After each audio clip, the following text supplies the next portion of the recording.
Mga kapatid, sa pananampalatayang Islam, mayroong isang hadis ang Rasulullah sallallahu alaihi wasallam na ito ang magiging paksa natin sa Yomul Jum'ah na ito at nawa ito ay maging kapakipakinabang sa bawat isa sa atin, lalo na magkaroon tayo ng inspirasyon sa ating pag-aayuno sa buwan ng Ramadan. Sabi ng Rasulullah sallallahu alaihi wasallam sa kanyang hadis, inna fil jannati ghurafan turadu zuhuruha min butuniha wa butunuha min zuhuriha. Sabi ng Rasulullah, katotohanan, meron anya isang silid sa paraiso ng Allah subhanahu wa ta'ala, at ang silid na ito ay nakikita ang kanyang panlabas sa loob at nakikita ang panloob niya sa labas. Sabi sa pagpapaliwanag ng hadis na ito, sinasabi niya na annaha gurafun shaffafatun. Ibig sabihin, yung silid na yun, sabi niya, ito yung silid na transparent. Kapag nandun ka sa loob, ay nakikita mo yung nasa labas. At kapag nasa labas ka naman, ay nakikita mo kung ano ang nasa loob. Sinasabi sa pagpapaliwanag ng hadis, kabilang sa kanilang paliwanag, na itong silid na ito ay gawa sa perlas, ito ay gawa sa something like parang salamin. Yun yung paliwanag ng mga ulama natin, pero ang katotohanan, itong klase ng silid na ito sa paraiso ay walang nakakaalam kung ano ang material na ginawa ng Allah subhanahu wa ta'ala o anong disenyo na ginawa ng Allah subhanahu wa ta'ala, subalit tanging si Allah subhanahu wa ta'ala ang nakakabatid kung anong klaseng material ang pinaggawahan niya dito sa silid na ito. As long as na sinabi ng Rasulullah sallallahu alaihi wasallam na ito isang good news sa atin, na sa paraiso ng Allah subhanahu wa ta'ala merong isang silid, merong isang room na transparent para sa mga taong makakapasok nito.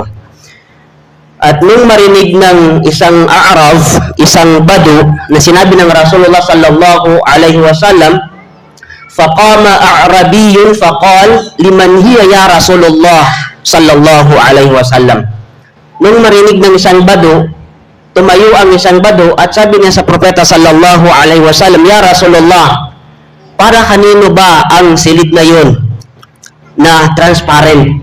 Sino ang tagapagmana doon sa silid na yun, doon sa paraiso ng Allah subhanahu wa ta'ala? At dito binanggit sa atin ng Rasulullah sallallahu alaihi wasallam kung sino-sino yung mga tao na yun na pinaghandaan ni Allah subhanahu wa ta'ala sa ganitong klaseng silid sa paraiso ni Allah subhanahu wa ta'ala na transparent. Sabi ng Rasulullah sallallahu alaihi wasallam, qal liman atabal kalam. Unang magmamana doon sa paraiso na yun o sa silid na yun na transparent, sabi ng Rasulullah sallallahu alaihi wasallam, ay ang isang taong mahinahon, malumanay siya magsalita. Mashallah. Ito yung katangian ng isang tao na kapag siya'y nakipag-usap sa kanyang kapwa ay napakalumanay, napaka-gentle, na nagpapakita ng kanyang paggalang at pagrespeto, pagmamahal sa kanyang kausap. Isa yun sa mga tao na mamanahin nila ang ganitong katangian na paraiso ng Allah subhanahu wa ta'ala. Sabi sa paliwanag, al-maqsudu bi atabal kalam ay takallama bi kalamin tayyibin. Ibig sabihin, ang tinutukoy doon sa isang tao na malumanay sa makipag-usap o magsalita sa kanyang kapwa, siya yung tao na yun na kapag siya ay nagsalita ay mga pawang kabutihan ang kanyang pananalita sa kanyang kapwa. Bikalamin tayyibin. Ibig sabihin, mabuti, mahusay na kanyang pananalita sa kanyang kapwa. Wa yadkhulu fihi mukhatabatun nasi bilin. At kapag siya ay nakipag-usap, sabi niya sa kanyang kapwa ay napakalumanay. Gentle lang siya kung makipag-usap. Hindi yung parang may kausap ka, tapos may dalang paninigaw sa kanyang kapwa. Nakita natin kung gaano kaganda ang Islam. The way na makipag-usap tayo, makipag-interact tayo sa kapwa natin, minimake sure natin na ito ay alinsunod sa tamang pag-uugali. At hindi yung nakipag-usap ka sa iyong kapwa na parang nagagalit ka. Parang sinisigawan mo yung kausap mo. Sabi ng Rasulullah, yung magmamana na yun sa paraiso na yun, yung taon na yun na malumanis siya makipag-usap, manalita sa kanyang kapwa. At sinasabi niya, وَمُلَاقَقَتُهُمْ at siya ay nagiging mabait sa kanyang kapwa. وَطَلَاقَةُ الْوَجْهِ مَعَهُمْ at kapag nakasalubong niya, nakita niya ang kanyang kapwa ay may magandang pagmumuka. Ibig sabihin, nakangiti ang kanyang pagmumuka, palaging naka-smile. Isa yung sa katangian o palatanda ng isang mananampalataya kay Allah subhanahu wa ta'ala. Kahit hindi niya kakilala, as long as na alam niya na ito isang brother, isang Muslim, nagiging magandang kanyang pagmumuka sa kanyang kapwa. Kahit hindi man Muslim ay nagiging magandang kanyang pagmumuka. Yun yung sign sa physical na pangangatawan ng isang mananampalataya kay Allah subhanahu wa ta'ala. Hindi yung palagi nakasimangot. Tapos pag nakasalubong mo, yung kapatid mo sa pananampalatayang Islam, instead na mag-smile ka sa kanya, ang binibigay mo sa kanya, ang binabalik mo sa kanya ay yung mukha ng parang hindi mo na may lalarawan kung ano yung galit na meron sa kanya.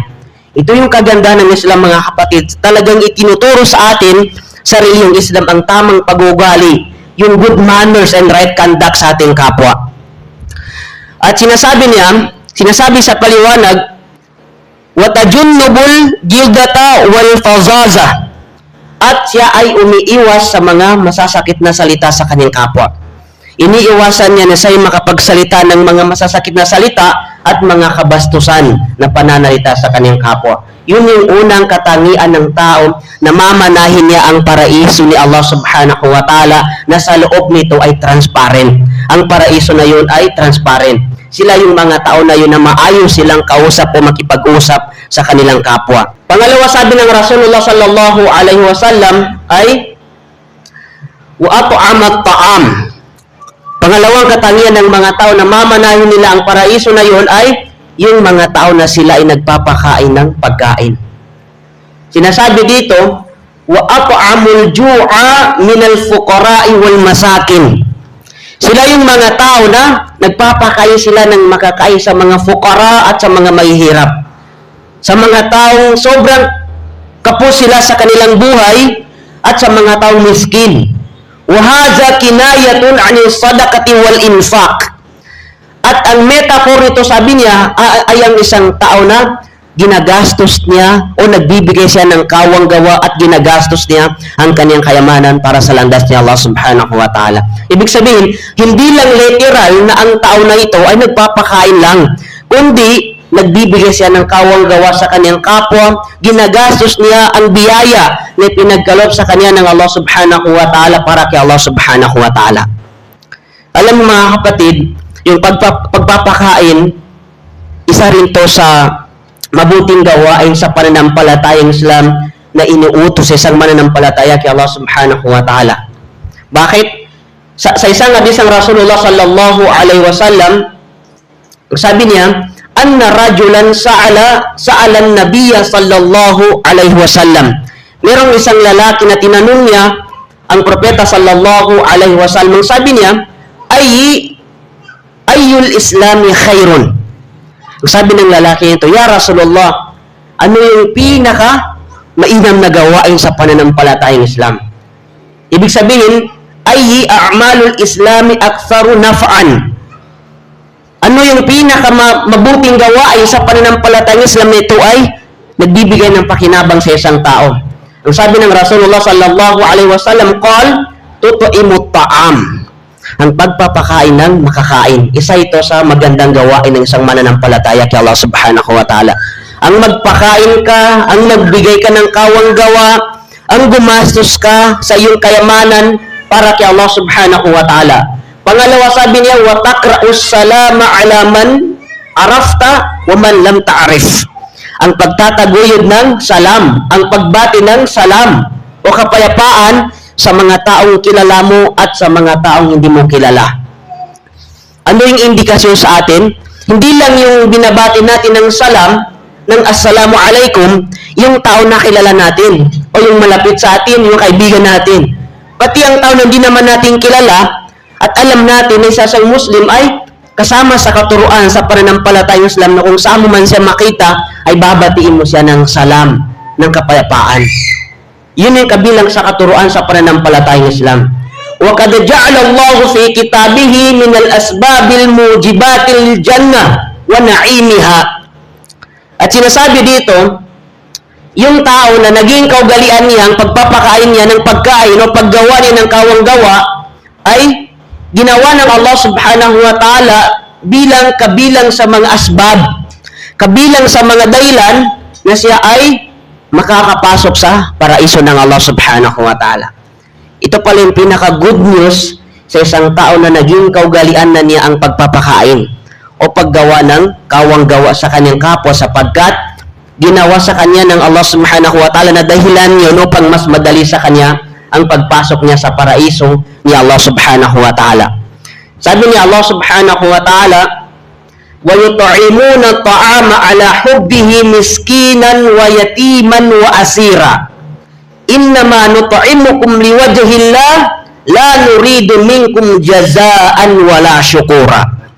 Ang sabi ni Allah subhanahu wa ta'ala, yung mga tao na yun na nandun sa kanila yung katangian ng pagpapakain, ay sila ay nagpapakain, sabi ni Allah subhanahu wa ta'ala, ala hubbihi, na ito ay may pagmamahal kay Allah subhanahu wa ta'ala.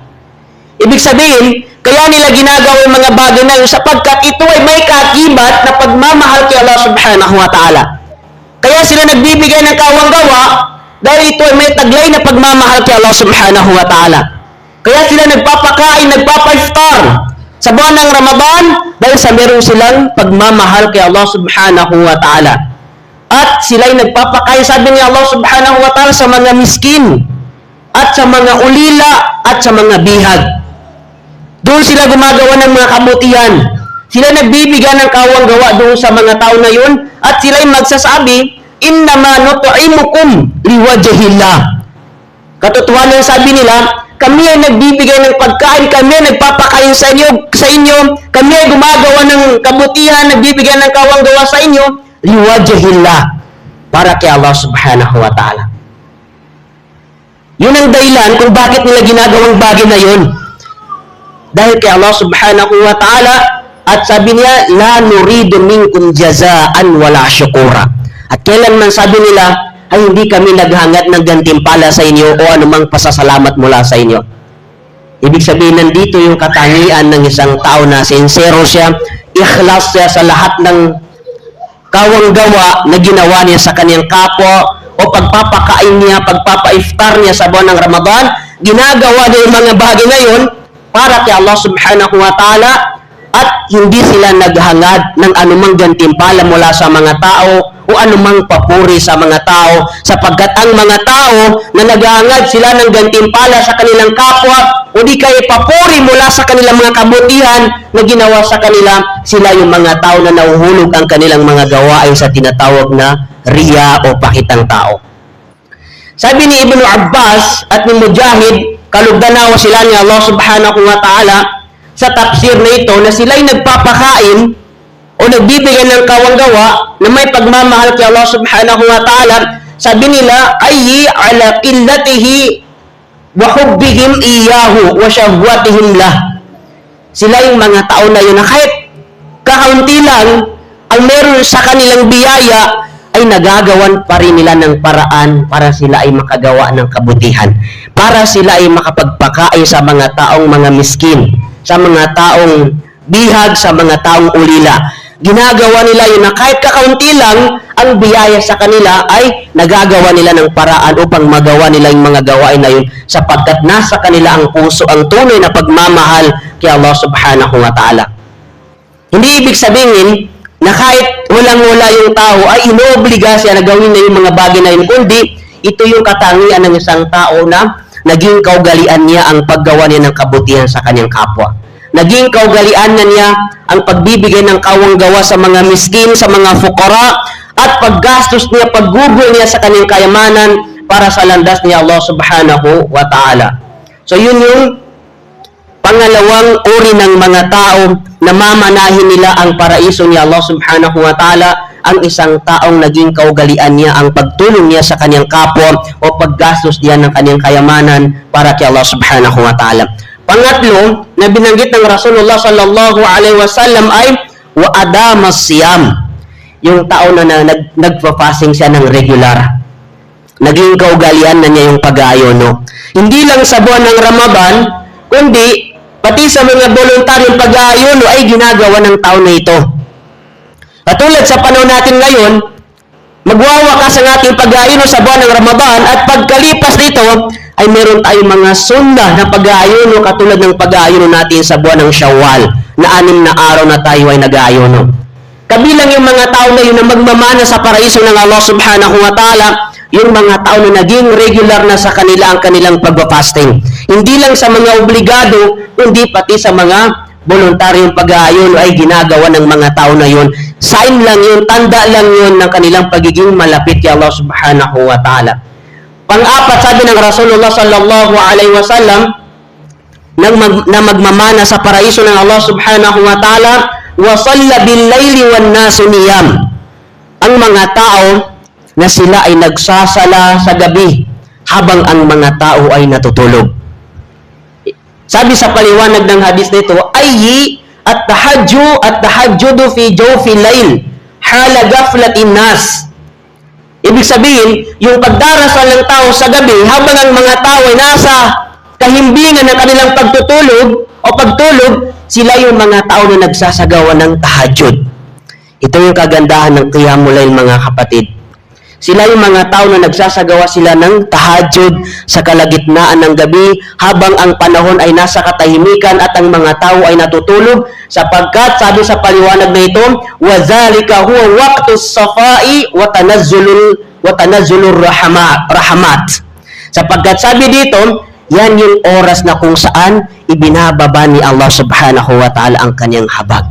Ibinababa ni Allah subhanahu wa ta'ala ang kanyang blessing, ang kanyang ni'ma, ang kanyang awa at pagmamahal para kanino? Para sa mga tao na yon na naging kaugalian na nila ang kanilang pagsasagawa ng tahajjud. Kahit hindi man buwan ng Ramadan, kapag sila'y nangangailangan ng guidance ni Allah subhanahu wa ta'ala, ng patnubay ni Allah subhanahu wa ta'ala sa kanilang mga desisyon sa buhay o anumang aspeto ng kanilang pamumuhay, ito ay nilalapit nila kay Allah subhanahu wa ta'ala. Humihiling sila ng patnubay kay Allah subhanahu wa ta'ala sa pamamagitan ng pagsasagawa ng tahajjud o pagsasagawa ng Qiyamul Layl, sapagkat ito ay kabilang sa mga gawain na kalugod-lugod kay Allah subhanahu wa ta'ala at nagpapalapit sa isang alipin sa kanyang Panginoon kapag pinapanatili niya ang kanyang pagdarasal sa kalagitnaan ng gabi habang ang mga tao ay mahimbing sa kanilang mga pagtulog. Dalangin natin kay Allah subhanahu wa ta'ala na mapabilang tayo dito sa 4 na uri ng mga tao na ito na sila ang magmamana sa paraiso ni Allah subhanahu wa ta'ala,